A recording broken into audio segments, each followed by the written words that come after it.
بسم اللہ الرحمن الرحیم۔ الحمدللہ تعالیٰ میرا جو پی ایچ ڈی کا مقالہ تھا وہ صحابہ کرام کے اصول اجتہاد پر تھا۔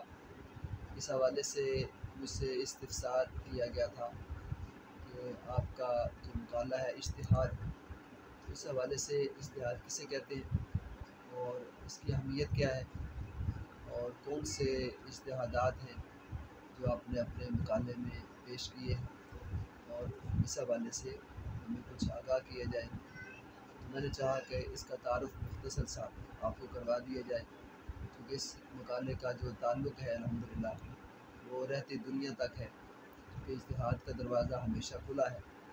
لہٰذا صحابہ کرام نے جو اجتہادات کیے قرآن و سنت کی روشنی میں، تو ان کی اہمیت کیا ہے، اور اس حوالے سے میں نے جو صحابہ کرام کے مختلف مسائل میں اجتہادات ہیں ان کو اکٹھا کیا ہے، اور خاص طور پر جو ان کے اصول اس سے مستنبط ہوئے ہیں اور اخذ ہوئے ہیں، ان کو میں نے الحمدللہ تعالیٰ اس مقالے میں حوالہ جات سمیت اور مثالوں کے ساتھ وہ تحریر کیا ہے، جن میں جو بنیادی اصول ہیں اس میں سب سے پہلے تو قرآن پاک ہے، اور پھر سنت رسول صلی اللہ علیہ وسلم ہے، حدیث مبارکہ، اور پھر اجماع ہے، اور پھر قیاس ہے۔ اجماع کہتے ہیں کسی بات پر متفق ہو جانے، یہ تمام مجتہدین کا کسی شرعی حکم پر متفق ہونا اجماع کہلاتا ہے۔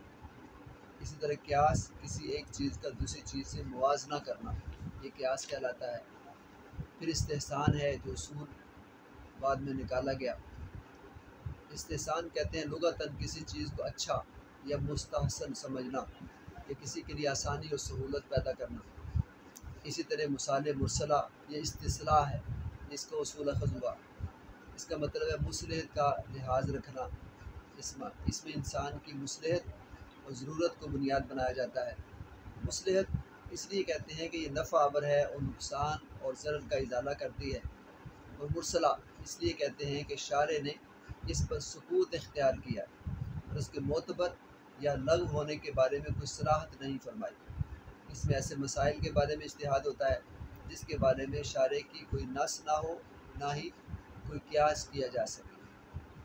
اگلا جو اصول ہے وہ سد الذرائع ہے، اور سد الذریعہ میں وہ افعال شامل ہیں جو اپنی ذات کے لحاظ سے مباح اور جائز ہیں لیکن مفاسد کا سبب بنتے ہیں۔ اسی طرح عرف ہے اگلا جو اصول اخذ ہوا، اور وہ رسم و رواج کو کہتے ہیں۔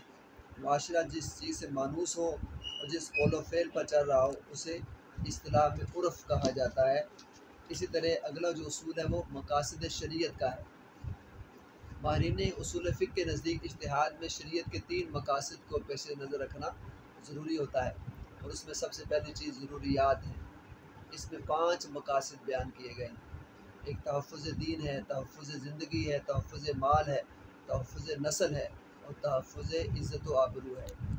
پھر اسی میں دوسری چیز حاجیات آتا ہے، یعنی بیماری اور سفر کی حالت میں عبادات میں رخصت، اور معاملات میں قرض اور لین دین کے معاملات سے فائدہ اٹھانا وہ شامل ہے۔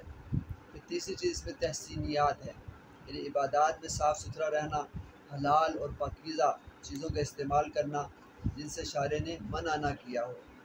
تو یہ چند جو اصول تھے بڑے بڑے وہ میں نے آپ کو بتائے ہیں جس پر اس مقالے کا دار و مدار ہے۔ اب اس کی جہاں تک اہمیت اور انفرادیت کا تعلق ہے، اس مقالے کا جو موضوع وہ صحابہ کرام کے اصول اجتہاد ہے، اور اس کا موضوع اس لحاظ سے نہایت ہی اہمیت اور انفرادیت کا حامل ہے کہ اس میں خلفائے اربعہ جو